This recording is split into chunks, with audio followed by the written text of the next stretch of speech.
We'd like to welcome you to BeMoreNews.com, the news before the news, where we uncover the truth.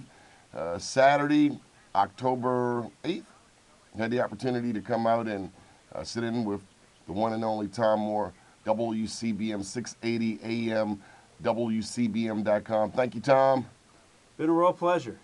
Donnie, it's always good having you on because you know how to stir the soup a little. What have you been talking about lately? Obviously, the November elections are coming right up. I think it's going to be down to the wire with Martin O'Malley and Bob Ehrlich, at least if you follow some of the polls. And I think also the big question is nationwide, will the Republicans recapture the Senate and the House, or either one? Okay, well, I avoided answering that question for you. Your thoughts? I think they're going to win at least one of them. I think it's probably going to be the House.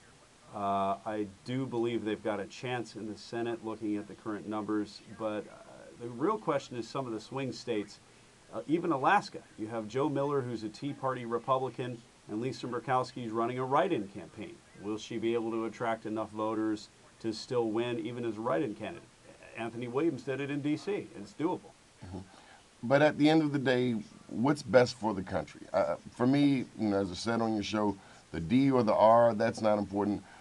Is our economy better? Are people back to work? Are our children able to go to college and finish school? Or are we investing in our education? What do you see? I mean, it's like we push the ball to the left, we push it to the right. What's going to happen in 10 years, in 20 years? Well, as far as jobs go, Obama's not done the job, and I think voters are going to hold him accountable. The question is whether his changes in his economic team, Christine Romer disappearing, Lawrence Summers leaving to go back to Harvard, whether or not these changes will be positive for the country, whether or not Michael Bloomberg, as has been rumored, will be the next Treasury Secretary. I'm not quite sure that will happen, but I think Bloomberg would do a great job if it does. But I think he needs to make changes in his own house. I think he needs to stop going on vacations and start focusing on getting people back to work, because what's been going on right now has not worked, and I think voters are definitely going to hold Obama accountable for that. One thing Bill Maher said recently on his show, I believe the latest edition, is that politicians cannot create jobs, however, they can create an atmosphere. Absolutely. Ronald Reagan was probably the best at that. Even though defense spending was astronomical during his presidency, he changed people's mindsets and made them think, regardless of how much the government was spending and in which areas, that they had a chance, and people believed in him, and I think Reagan ultimately was a very good president because of that. Well, I'll tell you what they remember in my neck of the woods. They remember Colonel Oliver North, or Iran-Contra, and also crack cocaine hitting the streets of America from Los Angeles to New York to Atlanta like never before. So at the same time, I guess he did, as it relates to the Berlin Wall, that was on his watch, the tearing down of it. Sure. Wins Just and after. losses. The other big point, and you alluded to it, is California has a measure on the ballot that would legalize marijuana, not just for medical purposes, but as is currently legal, but for any reason. Like a parking ticket. Well, you could use it for recreational use. They're going to make it legal. And the question is whether or not that will pass, how this will change the country. Obama's been sort of mum about it, but has suggested he won't really pursue sending the feds in against California about it. It certainly will be a very contentious issue, but it looks, if you look at the polls right now, that it will pass. Well, Kurt Schmoke, former mayor of Baltimore, when he brought that issue to the table, at least the decriminalization of drugs, it was not popular then, but it seems to be, he seemed to be ahead of his time. And I'm reminded also out in Oregon, in Portland in particular, marijuana is like a parking ticket. I believe $75. Pretty much. I'm good friends with Billy Murphy, who's been on this show, the attorney.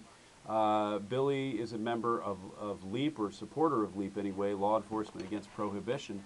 And it makes a lot of sense when you think about legalizing marijuana, when you take the profit margin out of drugs. A lot of police do support it. Some don't, but certainly the people in LEAP do. This is my question, as it relates to particularly heroin, cocaine, and crack cocaine. In my neck of the woods, West Baltimore, historic West Baltimore, and all of the time we see police, task force jumping on the street peddlers, mostly black, but sometimes we get white people to come in from other neighborhoods. I rarely hear about the borders, the Coast Guard, the people on Wall Street that you can trace these dollars and these drugs to, the people with speedboats and airplanes. Any thoughts on ever catching the bigwigs who keep allowing heroin and cocaine to come through the borders of the United States on a daily basis? And why is the face of it always some young kid from the inner city? Uh, Mostly because of the violence attached with what happens in the inner city. I think the fact that Well, y'all don't do too bad out here in the county lately. well, yeah, right. But the drug peddlers, Hmm. and particularly the turf wars that go on in Baltimore City, and the retribution killings, it's almost like Middle Eastern retribution killings when you look at this. But that's really the difference, because the guy who's the kingpin and is riding on the speedboat and owns an island somewhere in the Caribbean, this person's not personally involved in shooting people, but is profiteering off it. And you're absolutely right. It's cutting the head off the dragon that really kills the dragon. What we're doing is just shooting holes into thick armor. Schools, public education. Final question. How are we looking in the state of Maryland? They say Maryland is the best school in the nation.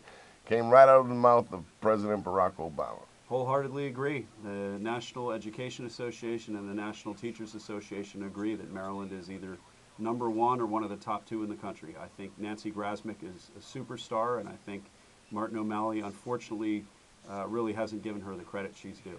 Okay. And you want to put a plug in for your business and your time on the air? I am happy to help anybody who needs a free legal consultation. We will fight for you in a courtroom. I am a proud, hardworking Baltimore attorney. Offices in Bel Air and Ocean City as well. But no matter what your legal issue, just mention Donnie Glover's name. You'll get a free consultation, and we'll help you as best we can. Good deal. And you're on the radio every Saturday? Yes, and my number, you probably need that, 410-244-5068. 410-244-5068. Saturdays, 10 to 11 on AM 680 WCBM. Good deal. Thank you for the opportunity to be here, Tom. Donnie, thank you. Yes, sir. And keep watching BeMoreNews.com, the news before the news, where we uncover the truth.